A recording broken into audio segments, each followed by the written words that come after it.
Conductor 10 centimetre long, म्हणजे length of conductor किती दिले पाटील?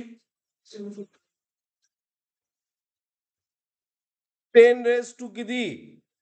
-1 मीटर. 10 सेंटीमीटर म्हणजे किती?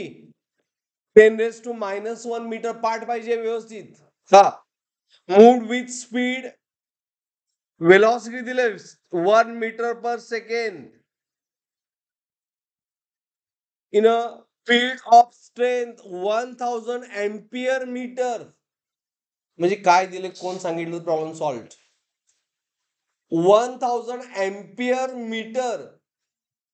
कोण सांगणार? हे what is given? Ampere per metre.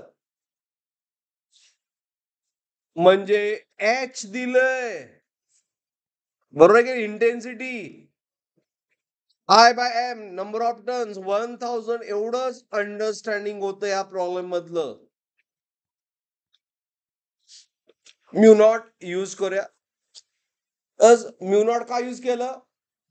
कारण आपल्याला पाहिजे बी. बी ची व्हॅल्यू काय? Mu naught into H.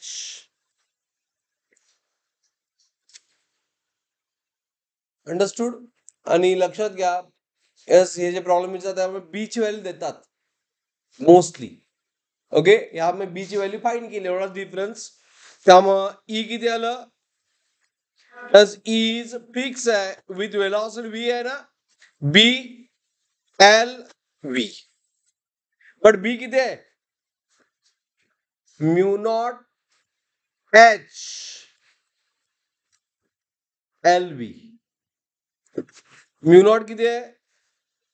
4 पाय. आपल्याला आन्सर इन टर्म ऑफ पायच पाहिजे. 10⁻⁷ एच 10⁻3. कसं आलं कळालं का? 10⁻3 1000 म्हणजे 10⁻3.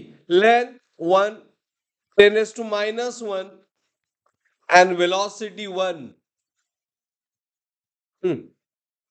सो इट आपल्याला मायक्रो मध्ये पाहिजे -6 पाहिजे, बरोबर आहे ना? मग -6 पाहिजे, -7 आहे. 10⁻3 -7 प्लस 3 -1 किती होईल ऍडिशन? 4 पाय -8 इंटू +3 किती आलं?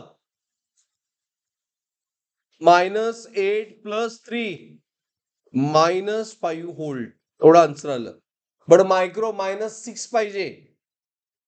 मग -6 साठी काय करणार? मायनस इथं ऍड करायचंय मला. डेसिमल ह्या साईडला मूव्ह करायला पाहिजे, राईट साईडला, म्हणजे 40 व्हायला पाहिजे. ते 40 पाय. मग इथं -1 ऍड झालं, -6. आणि -6 म्हणजे micro volt. Micro volt. Understood? Is it clear?